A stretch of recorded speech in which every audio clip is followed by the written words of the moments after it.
Let's X Out Malcolm is going to be our special guest. For those that are not familiar with who I am, my name is Nori. Hey. Hey, how you doing? I am fantastic. Look at that smile. I love when black men smile. Thank you. And you smile bigger. Yeah. Well, listen, I'm excited about this opportunity to talk to you. You've been putting in work in the studio, and Yeah. I'm excited about what you've been working on. For those that are not familiar with you as an artist, go ahead and just introduce yourself and give us a little bit of background about who you are and why you got started in music. I go by LetsXOutMalcolm, but we can just say LXOM for short. I know a lot of people have trouble pronouncing it all together, but it's for a reason that it's like that in all caps. Okay.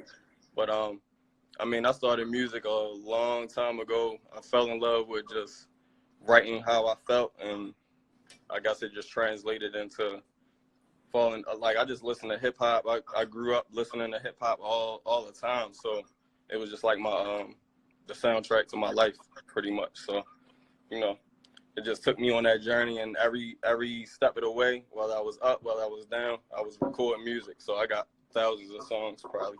Like, What's crazy? I was listening to your single that is right there on your page. It takes you to the YouTube. We can see the video. I like the visuals, but I like the influence that I heard. I heard the Quiet Storm sample with Mob D. Then I felt like I also heard like a little bit of the piano sequence from Glory. I don't know. I could be fishing. No, I played that myself. I played them chords on that myself. Well, you did a fantastic job.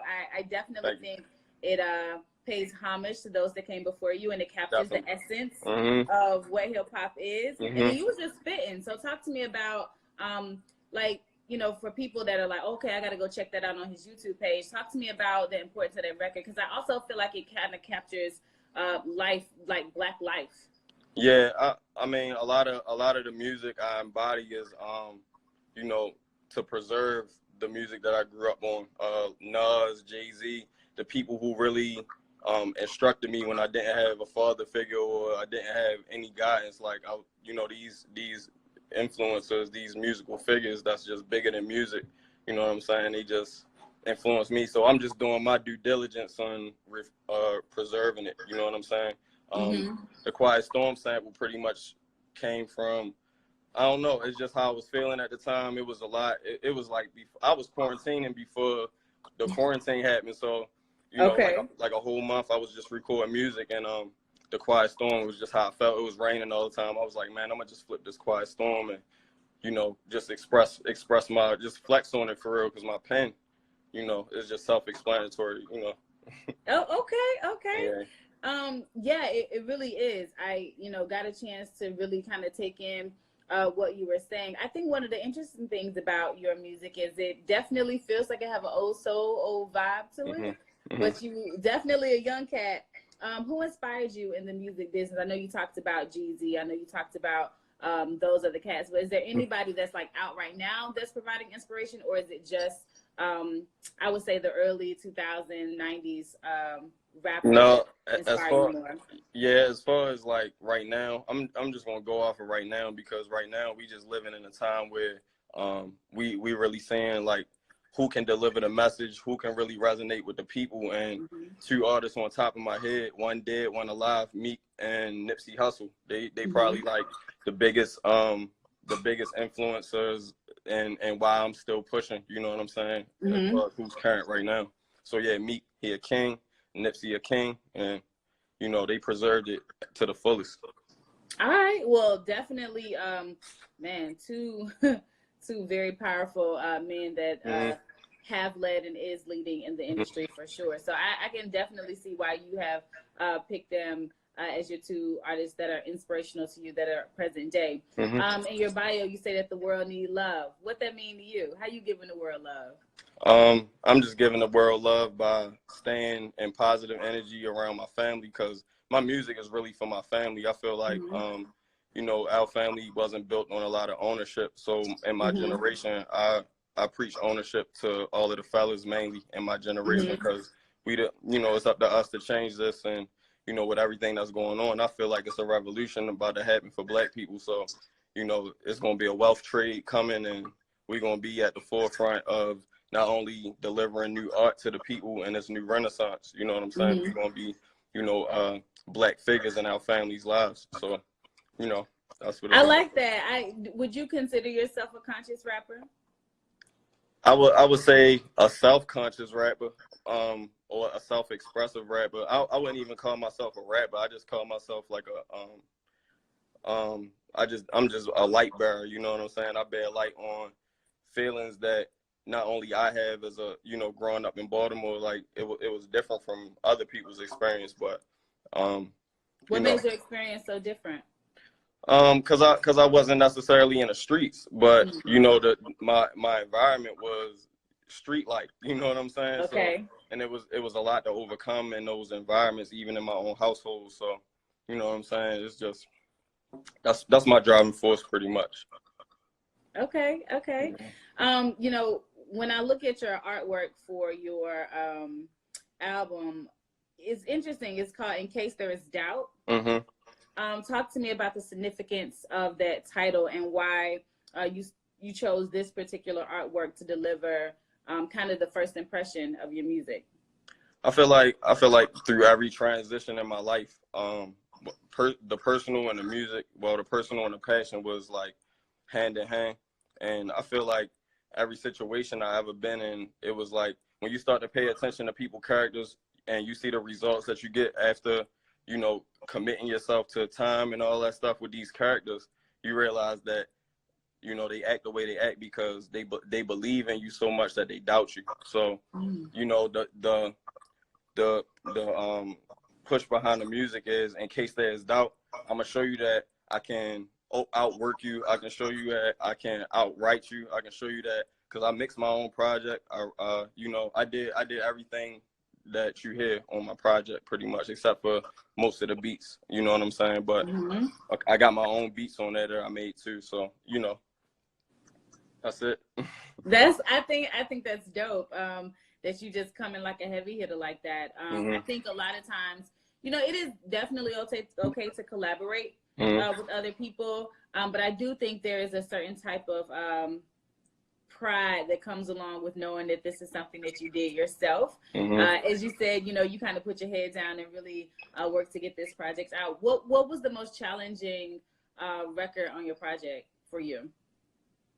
I kind of did the project in reverse. Like I kind of was recording more commercial songs first, but then I wanted to stay true to, you know, that lunch table rap, like being in high school, banging on the table, rapping and delivering your best, you know, your best written.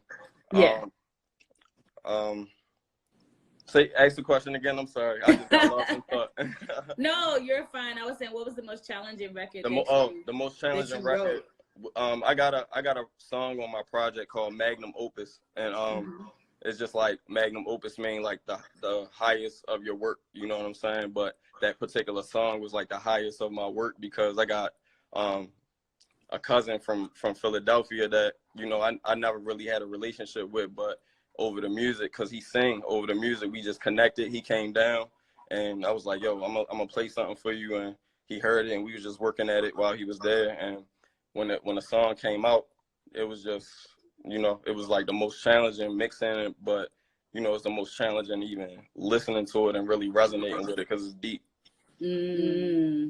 So how does it feel to kind of open up your world to the public? You know, when you talk about those moments where you're in the studio and you're writing and you know the impact that it has on you, you know the impact that it has on your family, like opening that up to the world, how does that make you feel? I used to be a little pretentious about it, but now I feel like people harbor a lot of their feelings, and I feel like I may give insight to new ideas. You know what I'm saying? So that's pretty much how I design the music. But as far as it, you know, you know, opening it up to the people, you know, I feel like people should hear, you know what I'm saying? Because it's just different. I don't want to be classified with like he sound like this or he sound like this. No, my music is what it is, you know what I'm saying? It ain't nothing to really compare or debate over. It's just like if you understand what I'm saying and understand where I'm coming from and understand the environment that conditioned me to push this hard, to be this, this fluent with my passion and my art, then you're going to love it. Well, I'm excited for people to have the opportunity to love your music. For those that are just now checking in, we are talking to how did I say it right? Let's X Out Malcolm. Yes. I was trying to make sure I say it right. You talked about your name being significant. What made you choose that as your artistic name for expression?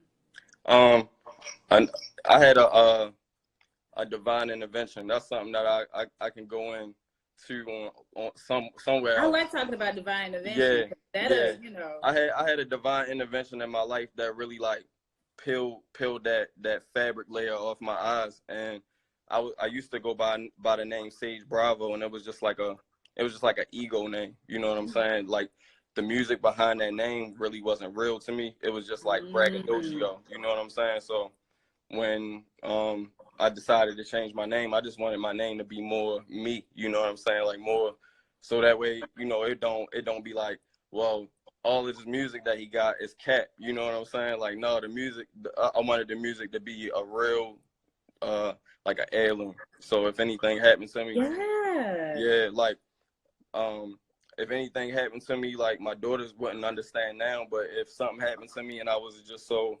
not get a chance to see her through the rest of her adult life, you know what I'm saying? The music is there with bits and pieces to understand things as she grow, you know what I'm saying?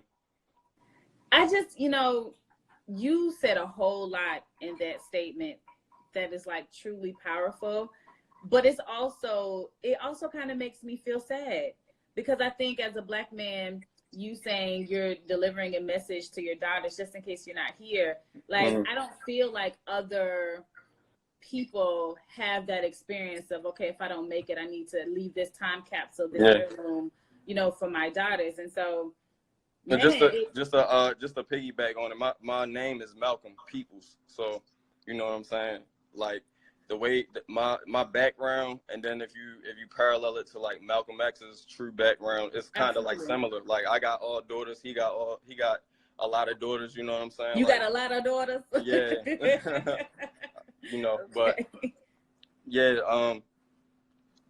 yeah, my name just had to be more so like a proclamation, and the music is just an heirloom. And because like I said, we don't really have ownership in our bloodline. So me, my cousin, we pretty much the visionary and the muscle behind it now, because it wasn't that before. Like we really strong now. We really like mentally understand how you gotta move out here. You know what I'm saying? Yeah, I love it. I love that you have a solid team, and you're not out here just doing it by yourself. Something that I read, and you can talk to me about Art Money Music Group. I think that's y'all team, right? Yes, that's Art Money Music Group is basically to say, Drake said it in an old song, and it just was like, when I heard that, when I heard him say that one thing, it was like, man, that's a whole like embodiment of what I understand. Yeah. He said, I want art money, and like art money is like priceless. You know what I'm saying? So it's like you can't quantify that, but that's how I make my music, like priceless paintings. Like each song is like, you ain't gonna get this verse out of another rapper. You're not gonna get this.